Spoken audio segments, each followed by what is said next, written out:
The better Lego set here is pretty obvious, and it's the...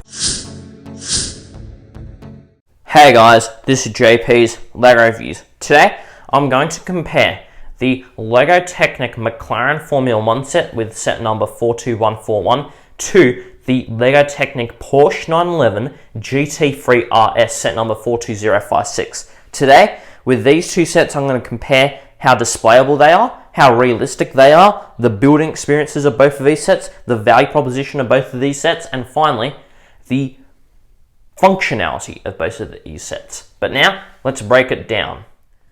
Firstly, when it comes to the displayability of these two sets, which set is more displayable? Well, they both look good on display, but the winner goes to the Porsche. The reason why is because simply it's a cleaner looking build.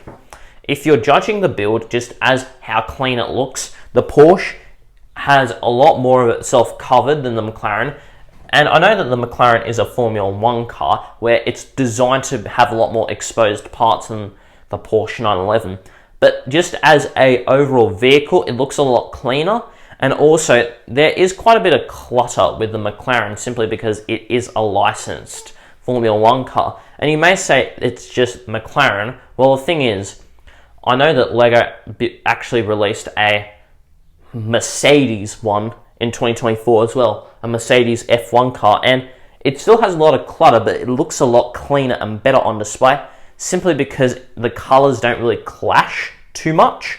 But overall, these two are both very good sets to display. But now, let's move on to the realism of these two sets.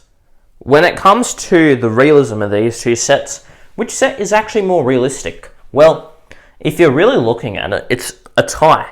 The reason why is because even though the McLaren has a lot of clashing, it has a lot of color clashing, it has so many sponsors, but if you're looking at both the Porsche and the McLaren, they both have an equal amount of things that are inaccurate about it, and they both have an equal amount of things that are accurate about it.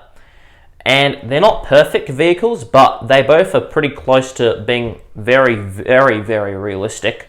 And because of that, these two are as realistic as each other. But now, let's move on to the building experience of these two sets. Which LEGO set here has a better building experience? Well, you have to compare it with a price, and it's simply the Porsche. The reason why is because of the fact that with the Porsche, you get to build a lot more functionality into the car. Meanwhile, the McLaren has hardly any functions at all. And with the Porsche, it's a very premium building experience, and you go step by step going through the engine process, then adding on bits of the shell of the car until you have completed the build. Meanwhile, with the McLaren, you sort of do that, but because of how little functions this set actually has, and because it has, I think, less than 1,500 pieces, if not around 1,500 pieces, there actually aren't enough parts to properly build out a huge amount of functions in the McLaren, simply because of the small piece count that this set has. It looks great on display, I'll give you that, but there's nothing really else that the McLaren has to offer when it comes to building experience other than simply being bigger, way bigger than what you'd expect it to be, which is fun, but at the same time, it doesn't actually make for a better building experience. But now, let's move on to the value proposition of these two sets.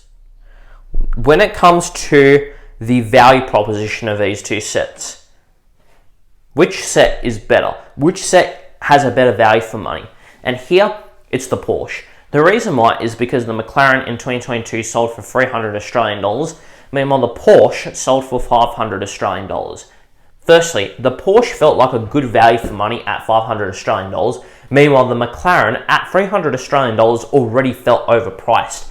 And we actually haven't compared already to what these two sets offer, where the McLaren already felt overpriced. Now, when it comes to what these sets actually offer, firstly with the Porsche, you're getting basically double the volume for less than double the price. So you have that. Secondly, you're getting at least double the amount of functions than the McLaren. So even though the McLaren's small, it doesn't actually offer more functions per dollar.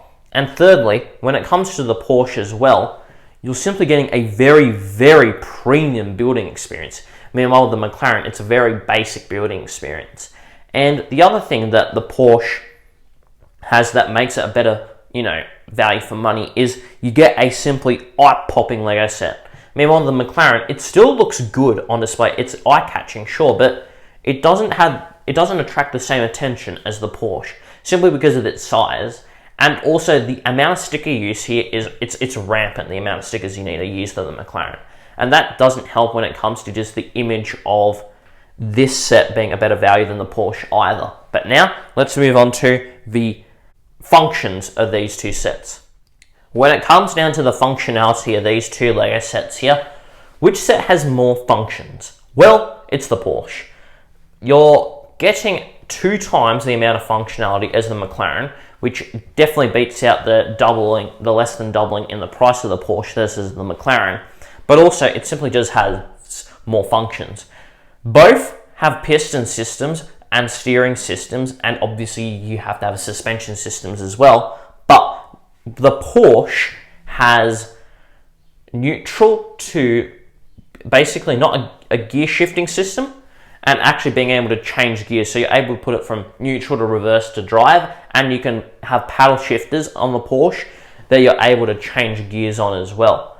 And I'll just say it for the sake of it, you also have quite a few movable things. You have movable doors, a movable hood, a movable tail, where you can, not a tail, but a spoiler, where you can easily change the way that the Porsche looks slightly. Meanwhile, with the McLaren, you're pretty much stuck with a set look.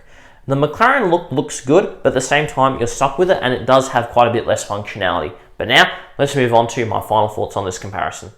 Now, when it comes down to my final thoughts on this comparison, which Lego set here is better? Well, the better Lego set here is pretty obvious, and it's the Porsche.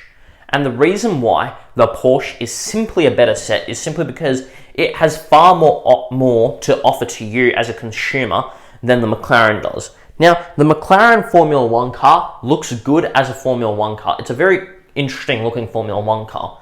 But if you want more functionality, if you want just simply a beefier build, a more premium build, and a better building experience overall, if you want something that just is a more of a wow factor on display, and you want something that feels more authentic as a building experience, not so much mass-produced, which the McLaren does feel a bit mass-produced. It feels a bit, not low effort, but it definitely feels like it was made for the masses. Meanwhile, the Porsche feels like it has a whole lot of care put into it. Then obviously the Porsche is better because of these reasons. Now, the McLaren is cool if you're a Formula 1 fan, but in 2024 as well, Lego released the Mercedes-Benz Formula 1 car. So if you're more into Mercedes, you can easily just get that Formula 1 car as well. And the McLaren is a good set, don't get me wrong, but the McLaren actually highlights a bigger issue with Lego Technic, and that's Lego Technic's decline. Yes, decline. In 2016, Lego released the Porsche as a new idea. They wanted to make a car for the first time, a licensed car with lots of functions in it and a very interesting building experience, and it did that. But these days, Lego are making so many licensed cars that the good ones like the Porsche are being sort of outweighed, not even by sets like the McLaren, because the McLaren is still good, but there's some pretty horrendous vehicles out there. The Ferrari 911 is a pretty bad one. What's it called? The one that came out Ford F-150, that looked horrid. And there's a bunch of others that just aren't rememberable. And because of the fact that Lego Technic are making so many licensed vehicles now, the McLaren really shows that Lego Technic now, except for the really expensive sets, are not putting much effort into the McLaren. And that's a shame, because the Land Rover Defender, which came out in 2019, was excellent too. It was a cheaper version of the Porsche, but it had just as many, if not more, functions.